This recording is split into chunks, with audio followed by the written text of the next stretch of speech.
ਸਤਿ ਸ਼੍ਰੀ ਅਕਾਲ ਜੀ। ਇਦਾਨਤ ਗੋਸਪੈਲ ਵਿੱਚ ਤੁਹਾਡਾ ਸਵਾਗਤ ਹੈ। ਇੱਕ ਵਾਰ ਫੇਰ ਹਾਜ਼ਰ ਹੋਏ ਹਾਂ ਇੱਕ ਨਵੀਂ ਵੀਡੀਓ ਲੈ ਕੇ। ਅੱਜ ਦੀ ਵੀਡੀਓ ਇਤਿਹਾਸ ਨਾਲ ਸੰਬੰਧਿਤ ਹੈ। ਪਿਛਲੀ ਵੀਡੀਓ ਵਿੱਚ ਆਪਾਂ ਲੋਧੀ ਵੰਸ਼ ਬਾਰੇ ਜਾਣਿਆ ਸੀ। ਉਸ ਵੀਡੀਓ ਵਿੱਚ ਆਪਾਂ ਦੇਖਿਆ ਸੀ ਕਿ ਕਿਵੇਂ ਬਾਬਰ ਨੇ ਇਬਰਾਹਿਮ ਲੋਧੀ ਨੂੰ ਪਾਣੀਪਤ ਦੇ ਮੈਦਾਨ ਵਿੱਚ ਹਰਾ ਕੇ ਦਿੱਲੀ ਸਲਤਨਤ ਤੇ ਕਬਜ਼ਾ ਕੀਤਾ ਸੀ ਤੇ ਭਾਰਤ ਵਿੱਚ ਬਾਬਰ ਤੋਂ ਹੀ ਸ਼ੁਰੂ ਹੋਇਆ ਸੀ ਮੁਗਲ ਸਾਮਰਾਜ। ਸੋ ਅੱਜ ਦੀ ਇਹ ਵੀਡੀਓ ਵਿੱਚ ਆਪਾਂ ਮੁਗਲ ਸਾਮਰਾਜ ਬਾਰੇ ਜਾਣਾਂਗੇ। ਮੁਗਲ ਕਾਲ ਦੇ ਨਾਲ ਹੀ ਸਾਡਾ ਸਿੱਖੀ ਇਤਿਹਾਸ ਵੀ ਸ਼ੁਰੂ ਹੋ ਜਾਂਦਾ ਹੈ। ਸੋ ਮੁਗਲ ਕਾਲ ਦੇ ਨਾਲ ਆਪਾਂ ਸਿੱਖ ਇਤਿਹਾਸ ਬਾਰੇ ਵੀ ਅੱਗੇ ਵੀਡੀਓਜ਼ ਵਿੱਚ ਜ਼ਿਕਰ ਕਰਾਂਗੇ। ਜ਼ਿਕਰ ਕਰਨ ਦੀ ਗੱਲ ਇਸ ਕਾਰਨ ਕਹੀ ਹੈ ਕਿਉਂਕਿ ਸਿੱਖੀ ਇਤਿਹਾਸ ਬਹੁਤ ਵਿਸ਼ਾਲ ਹੈ। ਉਸ ਲਈ ਅਲੱਗ ਤੋਂ ਗੁਰੂਆਂ ਦੇ ਗੁਰਗੱਦੀ ਕਰਮਵਾਰ ਅਨੁਸਾਰ ਵੀਡੀਓ ਬਣਾਵਾਂਗੇ। ਸੋ ਜ਼ਿਆਦਾ ਸਮਾਂ ਨਾ ਲੈਂਦੇ ਹੋਏ ਸ਼ੁਰੂ ਕਰਦੇ ਹਾਂ ਅੱਜ ਦੀ ਵੀਡੀਓ। ਮੁਗਲ ਕਾਲ ਦਾ ਸਮਾਂ ਸਨ 1526 ਤੋਂ ਲੈ ਕੇ 1857 ਤੱਕ ਰਿਹਾ, ਪਰ ਆਪਾਂ 1707 ਤੱਕ ਹੀ ਮੁਗਲ ਰਾਜ ਬਾਰੇ ਪੜਾਂਗੇ। ਮੁਗਲ ਕਾਲ ਬਾਰੇ ਸੰਖੇਪ ਨਾਲ ਜਾਣਨ ਤੋਂ ਪਹਿਲਾਂ ਮੁਗਲ ਸ਼ਾਸਕਾਂ ਤੇ ਝਾਤ ਮਾਰ ਲੈਂਦੇ ਹਾਂ। ਇਹ ਉਹ ਸਾਰੇ ਮੁਗਲ ਸ਼ਾਸਕ ਹਨ ਜਿਨ੍ਹਾਂ ਨੇ ਬਹੁਤਾ ਸਮਾਂ ਦਿੱਲੀ ਤੇ ਰਾਜ ਕੀਤਾ। ਇਸ ਨੂੰ ਕਰਮਵਾਰ ਯਾਦ ਰੱਖਣ ਲਈ ਬਸ ਇੱਕ ਸ਼ਬਦ ਨੂੰ ਯਾਦ ਰੱਖਣਾ ਹੈ ਤੇ ਉਹ ਸ਼ਬਦ ਹੈ ਭੱਜਸਾ। ਇਸ ਇੱਕ ਸ਼ਬਦ ਵਿੱਚ ਸਾਰੇ ਹੀ ਸ਼ਾਸਕਾਂ ਦੇ ਨਾਮ ਹਨ। ਬੀ ਤੋਂ ਬਾਬਰ, ਐਚ ਤੋਂ ਹਿਮਾਯੂ, ਏ ਤੋਂ ਅਕਬਰ, ਜੇ ਤੋਂ ਜਹਾਂਗੀਰ, ਐਸ ਤੋਂ ਸ਼ਾਹਜਹਾਂ, ਏ ਤੋਂ ਔਰੰਗਜ਼ੇਬ। ਔਰੰਗਜ਼ੇਬ ਤੋਂ ਬਾਅਦ ਵੀ 1857 ਤੱਕ ਮੁਗਲਾਂ ਦਾ ਰਾਜ ਰਿਹਾ, ਪਰ ਉਹਨਾਂ ਵਿੱਚੋਂ ਕੋਈ ਸ਼ਾਸਕ ਬਹੁਤ ਦੇਰ ਗੱਦੀ ਤੇ ਟਿਕ ਨਾ ਸਕਿਆ। ਇਸੇ ਲਈ ਆਪਾਂ ਸਿਰਫ ਔਰੰਗਜ਼ੇਬ ਤੱਕ ਦਾ ਇਤਿਹਾਸ ਹੀ ਪੜਾਂਗੇ। ਅੱਜ ਦੀ ਵੀਡੀਓ ਵਿੱਚ ਆਪਾਂ ਸਿਰਫ ਬਾਬਰ ਬਾਰੇ ਗੱਲ ਕਰਾਂਗੇ ਕਿਉਂਕਿ ਬਾਬਰ ਨੇ ਹੀ ਮੁਗਲ ਸਾਮਰਾਜ ਦੀ ਨੀਂਹ ਰੱਖੀ ਸੀ। ਇਸ ਲਈ ਬਾਬਰ ਦੇ ਪਿਛੋਕੜ ਬਾਰੇ ਜਾਣਨਾ ਜ਼ਰੂਰੀ ਹੈ ਕਿ ਬਾਬਰ ਕੌਣ ਸੀ, ਕਿੱਥੋਂ ਆਇਆ ਸੀ ਅਤੇ ਕਿਉਂ ਆਇਆ ਸੀ। ਇਸ ਲਈ ਆਪਾਂ ਬਾਬਰ ਦੇ ਜੀਵਨ ਤੇ ਇੱਕ ਨਜ਼ਰ ਮਾਰ ਲੈਂਦੇ ਹਾਂ। ਬਾਬਰ ਦਾ ਜਨਮ 14 ਫਰਵਰੀ 1483 ਨੂੰ ਉਜ਼ਬੇਕਿਸਤਾਨ ਵਿਖੇ ਹੋਇਆ ਸੀ। ਬਾਬਰ ਦਾ ਪੂਰਾ ਨਾਮ ਜ਼ਾਹਿਰ-ਉਦ-ਦੀਨ ਮੁਹੰਮਦ ਬਾਬਰ ਸੀ। ਬਾਬਰ ਦਾਦਕਿਆਂ ਵੱਲੋਂ ਤੈਮੂਰ ਨਾਲ ਸੰਬੰਧ ਰੱਖਦਾ ਸੀ। ਤੈਮੂਰ ਅਤੇ ਚੰਗੇਜ਼ ਖਾਨ ਬਾਰੇ ਸ਼ਾਇਦ ਹੀ ਕਿਸੇ ਨੇ ਨਾ ਸੁਣਿਆ ਹੋਵੇ। ਬਾਬਰ ਦਾਦਕਿਆਂ ਵੱਲੋਂ ਤੈਮੂਰ ਨਾਲ ਸੰਬੰਧਿਤ ਸੀ ਅਤੇ ਨਾਨਕੇ ਚੰਗੇਜ਼ ਖਾਨ ਨੂੰ ਬਿਲੋਂਗ ਕਰਦੇ ਸੀ। ਤੈਮੂਰ ਅਤੇ ਚੰਗੇਜ਼ ਖਾਨ ਦੋਨੋਂ ਹੀ ਇਤਿਹਾਸ ਵਿੱਚ ਬਹੁਤ ਹੀ ਤਾਕਤਵਰ ਯੋਧੇ ਹੋਏ ਹਨ। ਇਸ ਲਈ ਲੜਨ ਅਤੇ ਜਿੱਤਣ ਦੀ ਗੁੜਤੀ ਤਾਂ ਬਾਬਰ ਨੂੰ ਵਿਰਾਸਤ ਵਿੱਚ ਹੀ ਮਿਲ ਗਈ ਸੀ। ਬਾਬਰ ਜਦੋਂ 12 ਸਾਲ ਦਾ ਸੀ ਤਾਂ ਪਿਤਾ ਦੀ ਮੌਤ ਹੋ ਗਈ। ਛੋਟੀ ਉਮਰ ਵਿੱਚ ਹੀ ਬਾਬਰ ਨੇ ਰਾਜ ਕਰਨਾ ਸ਼ੁਰੂ ਕਰ ਦਿੱਤਾ ਸੀ। ਹੌਲੀ-ਹੌਲੀ ਬਾਬਰ ਨੇ ਕਾਬੁਲ ਤੇ ਆਪਣਾ ਕਬਜ਼ਾ ਕਰ ਲਿਆ। ਉਦੋਂ ਭਾਰਤ ਵਿੱਚ ਦਿੱਲੀ ਸਲਤਨਤ ਤੇ ਇਬਰਾਹਿਮ ਲੋਧੀ ਬੈਠਾ ਸੀ। ਆਪਾਂ ਇਹ ਲੋਧੀ ਵੰਸ਼ ਵਾਲੀ ਵੀਡੀਓ ਵਿੱਚ ਦੇਖ ਚੁੱਕੇ ਹਾਂ ਕਿ ਕਿਵੇਂ ਅਤੇ ਕਿਉਂ ਦੌਲਤ ਖਾਨ ਲੋਧੀ ਨੇ ਬਾਬਰ ਨੂੰ ਭਾਰਤ ਆਉਣ ਦਾ ਸੱਦਾ ਦਿੱਤਾ ਸੀ। ਬਾਬਰ ਨੇ ਭਾਰਤ ਤੇ ਪਹਿਲਾ ਹਮਲਾ 1519 ਵਿੱਚ ਕੀਤਾ ਸੀ। ਉਸ ਤੋਂ ਬਾਅਦ ਵੀ ਕਈ ਹਮਲੇ ਕੀਤੇ, ਜਿਨ੍ਹਾਂ ਵਿੱਚੋਂ ਇੱਕ ਹਮਲੇ ਦੌਰਾਨ ਉਸਨੇ ਗੁਰੂ ਨਾਨਕ ਦੇਵ ਜੀ ਨੂੰ ਕੈਦ ਕੀਤਾ ਸੀ। ਪਰ ਇਤਿਹਾਸ ਵਿੱਚ ਇਹੀ ਮੰਨਿਆ ਜਾਂਦਾ ਹੈ ਕਿ ਬਾਬਰ ਨੇ ਪਹਿਲਾ ਹਮਲਾ 1526 ਵਿੱਚ ਕੀਤਾ, ਪਰ ਬਾਬਰ ਪਹਿਲਾਂ ਤੋਂ ਹੀ ਲਾਹੌਰ ਤੇ ਆਪਣਾ ਕਬਜ਼ਾ ਕਾਇਮ ਕਰ ਚੁੱਕਾ ਸੀ। ਬਾਬਰ ਆਪਣੀ ਤੁਜ਼ਕੀ ਬਾਵਰੀ ਵਿੱਚ ਲਿਖਦਾ ਹੈ ਕਿ ਉਸ ਦਾ ਇਰਾਦਾ ਲਾਹੌਰ ਨੂੰ ਲੁੱਟ ਕੇ ਵਾਪਸ ਕਾਬਲ ਜਾਣ ਦਾ ਸੀ, ਪਰ ਲਾਹੌਰ ਹਮਲੇ ਦੌਰਾਨ ਉਸਨੂੰ ਇੱਥੋਂ ਦਾ ਵਾਤਾਵਰਣ ਇੰਨਾ ਪਸੰਦ ਆ ਗਿਆ ਕਿ ਉਸਨੇ ਪੱਕੇ ਤੌਰ ਤੇ ਇੱਥੇ ਰਹਿਣ ਦਾ ਮਨ ਬਣਾ ਲਿਆ। ਦੇਖ ਲਓ, ਪਹਿਲਾਂ ਰਾਜਿਆਂ ਦਾ ਬਾਹਰੋਂ ਆ ਕੇ ਪੰਜਾਬ ਤੋਂ ਜਾਣ ਨੂੰ ਜੀ ਨਹੀਂ ਕਰਦਾ ਸੀ ਅਤੇ ਹੁਣ ਪੰਜਾਬੀਆਂ ਦਾ ਕੈਨੇਡਾ ਜਾ ਕੇ ਵਾਪਸ ਆਉਣ ਨੂੰ ਜੀ ਨਹੀਂ ਕਰਦਾ। ਚਲੋ ਛੱਡੋ, ਆਪਾਂ ਆਪਣੇ ਟੌਪਿਕ ਤੇ ਵਾਪਸ ਆਉਂਦੇ ਹਾਂ। ਸੋ ਬਾਬਰ ਨੇ ਮਨ ਬਣਾ ਲਿਆ ਸੀ ਕਿ ਹੁਣ ਭਾਰਤ ਤੇ ਪੱਕਾ ਰਾਜ ਕਰਨਾ ਹੈ ਅਤੇ ਇੱਥੇ ਹੀ ਸਾਮਰਾਜ ਦਾ ਵਿਸਥਾਰ ਕਰਨਾ ਹੈ। ਉਸ ਸਮੇਂ ਦਿੱਲੀ ਸਲਤਨਤ ਤੇ ਇਬਰਾਹਿਮ ਲੋਧੀ ਰਾਜ ਕਰ ਰਿਹਾ ਸੀ। ਇਬਰਾਹਿਮ ਲੋਧੀ ਕੋਲ ਲੱਖਾਂ ਦੀ ਫੌਜ ਸੀ, ਪਰ ਬਾਬਰ ਸਿਰਫ 12-13 ਹਜ਼ਾਰ ਦੀ ਫੌਜ ਨਾਲ ਹੀ ਭਾਰਤ ਆਇਆ ਸੀ। ਘੱਟ ਫੌਜ ਦੇ ਹੁੰਦੇ ਵੀ ਬਾਬਰ ਨੇ ਇਬਰਾਹਿਮ ਲੋਧੀ ਨੂੰ ਯੁੱਧ ਲਈ ਲਲਕਾਰਿਆ। ਇਬਰਾਹਿਮ ਲੋਧੀ ਨੂੰ ਇਹ ਸੀ ਕਿ ਉਸ ਕੋਲ ਤਾਂ ਲੱਖਾਂ ਦੀ ਫੌਜ ਹੈ, ਉਹ ਤਾਂ ਬਾਬਰ ਨੂੰ ਚੁਟਕੀਆਂ ਵਿੱਚ ਹੀ ਹਰਾ ਦੇਵੇਗਾ। ਇਸ ਲਈ ਉਸਨੇ ਬਾਬਰ ਤੇ ਹਮਲਾ ਕਰਨ ਲਈ ਤਿਆਰੀ ਕਰ ਲਈ। ਬਾਬਰ ਕੋਲ ਫੌਜ ਬੇਸ਼ੱਕ ਘੱਟ ਸੀ, ਪਰ ਬਾਬਰ ਦੀ ਫੌਜ ਵਿੱਚ ਤੋਪਾਂ ਅਤੇ ਬੰਦੂਕਾਂ ਵਾਲੇ ਸਿਪਾਹੀ ਵੀ ਸਨ, ਜਿਸ ਕਾਰਨ ਬਾਬਰ ਨੂੰ ਵਿਰਾਸਤ ਵਿੱਚ ਮਿਲੇ ਹੌਸਲੇ ਹੋਰ ਵੀ ਬੁਲੰਦ ਸਨ। ਆਖਿਰ 20 ਅਪ੍ਰੈਲ 1526 ਵਿੱਚ ਦਿੱਲੀ ਤੋਂ 40 ਕਿਲੋਮੀਟਰ ਦੂਰ ਪਾਣੀਪਤ ਦੇ ਮੈਦਾਨ ਤੇ ਬਾਬਰ ਅਤੇ ਇਬਰਾਹਿਮ ਲੋਧੀ ਵਿਚਾਲੇ ਯੁੱਧ ਹੋਇਆ। ਲੋਧੀ ਦੀ ਫੌਜ ਵਿੱਚ ਘੋੜੇ ਅਤੇ ਹਾਥੀਆਂ ਦੀ ਗਿਣਤੀ ਬਹੁਤ ਸੀ। ਜਦੋਂ ਬਾਬਰ ਨੇ ਹਮਲੇ ਵਿੱਚ ਤੋਪਾਂ ਦਾ ਇਸਤੇਮਾਲ ਕੀਤਾ ਤਾਂ ਲੋਧੀ ਦੇ ਹਾਥੀ ਪਿੱਛੇ ਨੂੰ ਭੱਜ ਲਏ ਅਤੇ ਲੋਧੀ ਦੀ ਅੱਧੇ ਤੋਂ ਵੱਧ ਫੌਜ ਨੂੰ ਤਾਂ ਹਾਥੀ ਹੀ ਕੁਚਲ ਕੇ ਮਾਰ ਗਏ। ਜਦੋਂ ਫੌਜ ਘੱਟ ਰਹਿ ਗਈ ਤਾਂ ਬਾਬਰ ਨੇ ਆਪਣੀ ਫੌਜ ਨੂੰ ਅੱਗੇ ਵਧ ਕੇ ਹਮਲਾ ਕਰਨ ਦਾ ਹੁਕਮ ਦਿੱਤਾ। ਬਾਬਰ ਦਾ ਹਮਲਾ ਇੰਨਾ ਜ਼ਬਰਦਸਤ ਸੀ ਕਿ ਲੋਧੀ ਨੂੰ ਬਾਬਰ ਅੱਗੇ ਹਥਿਆਰ ਸੁੱਟਣੇ ਪਏ। ਇਸ ਤਰ੍ਹਾਂ ਪਾਣੀਪਤ ਦੇ ਮੈਦਾਨ ਤੇ ਬਾਬਰ ਨੇ ਇਬਰਾਹਿਮ ਲੋਧੀ ਨੂੰ ਮਾਰ ਕੇ ਭਾਰਤ ਵਿੱਚ ਮੁਗਲ ਸਾਮਰਾਜ ਦੀ ਨੀਂਹ ਰੱਖੀ। ਇਸ ਲੜਾਈ ਨੂੰ ਪਾਣੀਪਤ ਦੀ ਪਹਿਲੀ ਲੜਾਈ ਵੀ ਕਿਹਾ ਜਾਂਦਾ ਹੈ।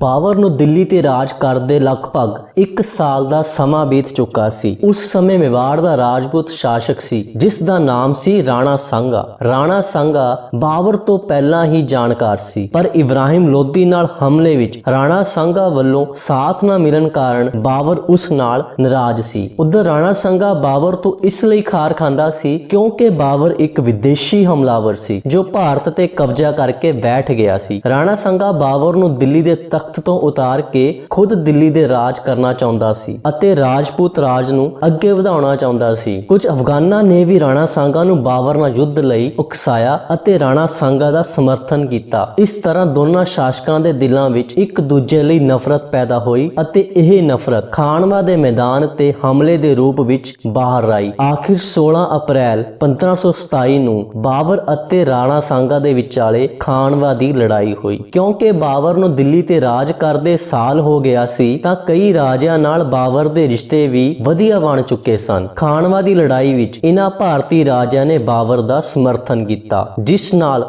ਹਮਲੇ ਦੌਰਾਨ ਬਾਬਰ ਦੀ ਫੌਜ ਦਾ ਵਿਸਤਾਰ ਵੱਧ ਗਿਆ ਅਤੇ ਦੂਜਾ ਬਾਬਰ ਕੋਲ ਤੋਪਾਂ ਵੀ ਸਨ। ਜ਼ਿਆਦਾ ਫੌਜ ਅਤੇ ਤੋਪਾਂ ਦੀ ਮਦਦ ਨਾਲ ਬਾਬਰ ਰਾਣਾ ਸਾਂਗਾ ਨੂੰ ਹਰਾਉਣ ਵਿੱਚ ਕਾਮਯਾਬ ਹੋ ਗਿਆ। ਹਮਲੇ ਵਿੱਚ ਰਾਣਾ ਸਾਂਗਾ ਦੀ ਬਹਾਦਰੀ ਅਤੇ ਜਜ਼ਬਾ ਦੇਖ ਬਾਬਰ ਨੇ ਹਮਲੇ ਵਿੱਚ ਰਾਣਾ ਸਾਂਗਾ ਨੂੰ ਜਾਨ ਤੋਂ ਨਹੀਂ ਮਾਰਿਆ, ਪਰ ਉਸ ਦਾ ਸਾਰਾ ਰਾਜ ਭਾਗ ਖੋ ਕੇ ਮੁਗਲ ਸਾਮਰਾਜ ਵਿੱਚ ਸ਼ਾਮਿਲ ਕਰ ਲਿਆ। ਰਾਣਾ ਸਾਂਗਾ ਦੀ ਦਲੇਰੀ ਦਾ ਜ਼ਿਕਰ ਵੀ ਬਾਬਰ ਆਪਣੀ ਆਟੋਬਾਇਓਗ੍ਰਾਫੀ ਤੁਜਕੀ ਬਾਬਰੀ ਵਿੱਚ ਕਰਦਾ ਹੈ। ਦਿੱਲੀ ਤੇ ਰਾਜ ਕਰਦਿਆਂ ਇਹ ਭਾਰਤ ਵਿੱਚ ਬਾਬਰ ਦਾ ਦੂਜਾ ਹਮਲਾ ਸੀ।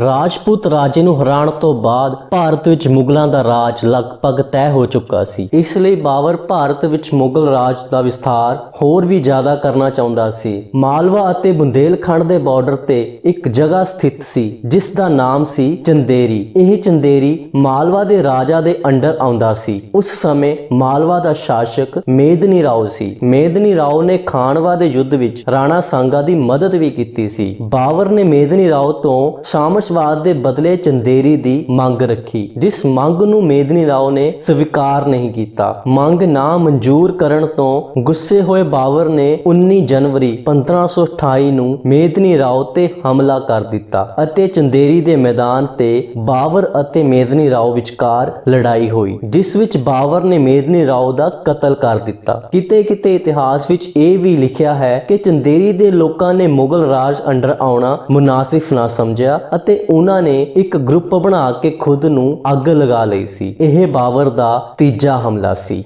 ਬਾਬਰ ਨੂੰ ਭਾਰਤੀ ਤਖਤ ਤੇ ਰਾਜ ਕਰਦੇ 3 ਸਾਲ ਤੋਂ ਵੱਧ ਦਾ ਸਮਾਂ ਬੀਤ ਚੁੱਕਾ ਸੀ। ਇਸ ਦੌਰਾਨ ਬਹੁਤ ਰਾਜਿਆਂ ਨੇ ਬਾਬਰ ਦਾ ਸਮਰਥਨ ਵੀ ਕੀਤਾ। ਬਹੁਤ ਰਾਜਿਆਂ ਨਾਲ ਬਾਬਰ ਦੇ ਵਧੀਆ ਰਿਸ਼ਤੇ ਬਣ ਚੁੱਕੇ ਸਨ, ਜਿਸ ਕਾਰਨ ਬਾਬਰ ਦੀ ਫੌਜ ਦਾ ਵਿਸਥਾਰ ਵੀ ਬਹੁਤ ਵੱਧ ਗਿਆ ਸੀ। ਉਧਰ ਅਫਗਾਨਾਂ ਨੂੰ ਅਜੇ ਵੀ ਇਹ ਗੱਲ ਹਜਮ ਨਹੀਂ ਸੀ ਕਿ ਬਾਬਰ ਭਾਰਤ ਤੇ ਰਾਜ ਕਰੇ, ਕਿਉਂਕਿ ਅਫਗਾਨਾਂ ਨੇ ਬਾਬਰ ਤੋਂ ਪਹਿਲਾਂ ਭਾਰਤ ਤੇ ਰਾਜ ਕਰਨ ਦਾ ਸੁਪਨਾ ਦੇਖਿਆ ਸੀ ਜੋ ਅਜੇ ਤੱਕ ਪੂਰਾ ਨਹੀਂ ਹੋਇਆ ਸੀ। ਇਸ ਲਈ ਅਫਗਾਨਾਂ ਨੇ ਉਹਨਾਂ ਭਾਰਤੀ ਰਾਜਿਆਂ ਨਾਲ ਸੰਪਰਕ ਵਧਾਉਣੇ ਸ਼ੁਰੂ ਕੀਤੇ ਜੋ ਬਾਬਰ ਦਾ ਵਿਦਰੋਹ ਕਰ ਰਹੇ ਸੀ। ਉਹਨਾਂ ਵਿੱਚੋਂ ਇੱਕ ਰਾਜਾ ਇਬਰਾਹਿਮ ਲੋਧੀ ਦਾ ਭਰਾ ਮਹਿਮੂਦ ਲੋਧੀ ਸੀ। ਅਫਗਾਨਾਂ ਨੇ ਮਹਿਮੂਦ ਲੋਧੀ ਅਤੇ ਹੋਰ ਰਾਜਿਆਂ ਨੂੰ ਬਾਬਰ ਦੇ ਵਿਰੁੱਧ ਹਵਾ ਦੇਣੀ ਸ਼ੁਰੂ ਕਰ ਦਿੱਤੀ। ਅਫਗਾਨ ਆਗਰਾ ਜਿੱਤਣ ਦੇ ਵਿਉਂਤ ਬਣਾ ਰਹੇ ਸੀ। ਇਸ ਗੱਲ ਦਾ ਪਤਾ ਬਾਬਰ ਨੂੰ ਲੱਗ ਗਿਆ। ਬਾਬਰ ਨੂੰ ਪਤਾ ਸੀ ਜੇ ਅਫਗਾਨ ਆਗਰਾ ਤੇ ਕਬਜ਼ਾ ਕਰਨ ਵਿੱਚ ਕਾਮਯਾਬ ਹੋ ਗਏ ਤਾਂ ਉਹਨਾਂ ਲਈ ਦਿੱਲੀ ਜਿੱਤਣਾ ਬਹੁਤਾ ਔਖਾ ਨਹੀਂ ਹੋਵੇਗਾ। ਇਸ ਵਿੱਚ ਬੰਗਾਲ ਦੇ ਰਾਜੇ ਵੀ ਅਫਗਾਨਾਂ ਦਾ ਸਾਥ ਦੇਣ ਨੂੰ ਤਿਆਰ ਸੀ, ਪਰ ਇਸ ਤੋਂ ਪਹਿਲਾਂ ਕਿ ਅਫਗਾਨ ਭਾਰਤੀ ਰਾਜਿਆਂ ਨਾਲ ਮਿਲ ਕੇ ਬਾਬਰ ਤੇ ਹਮਲਾ ਕਰਦੇ, ਬਾਬਰ ਨੇ ਪਹਿਲਾਂ ਹੀ ਉਹਨਾਂ ਤੇ ਹਮਲਾ ਬੋਲ ਦਿੱਤਾ। ਉਸ ਸਮੇਂ ਅਫਗਾਨ ਦੀ ਫੌਜ ਬਿਹਾਰ ਵਿੱਚ ਸਥਿਤ ਘਾਗਰਾ ਨਦੀ ਦੇ ਕੋਲ ਪੁੱਜੀਆਂ ਸਨ। 6 ਮਈ 1526 ਨੂੰ ਬਾਬਰ ਅਤੇ ਅਫਗਾਨਾਂ ਵਿਚਾਲੇ ਘਾਗਰਾ ਨਦੀ ਤੇ ਕਿਨਾਰੇ ਯੁੱਧ ਹੋਇਆ। ਇਹ ਇਤਿਹਾਸ ਦਾ ਪਹਿਲਾ ਯੁੱਧ ਸੀ ਜੋ ਧਰਤੀ ਦੇ ਨਾਲ-ਨਾਲ ਪਾਣੀ ਵਿੱਚ ਵੀ ਲੜਿਆ ਗਿਆ। ਇਸ ਵਿੱਚ ਵੀ ਬਾਬਰ ਦੀ ਜਿੱਤ ਹੋਈ। ਬਾਬਰ ਅਤੇ ਅਫਗਾਨ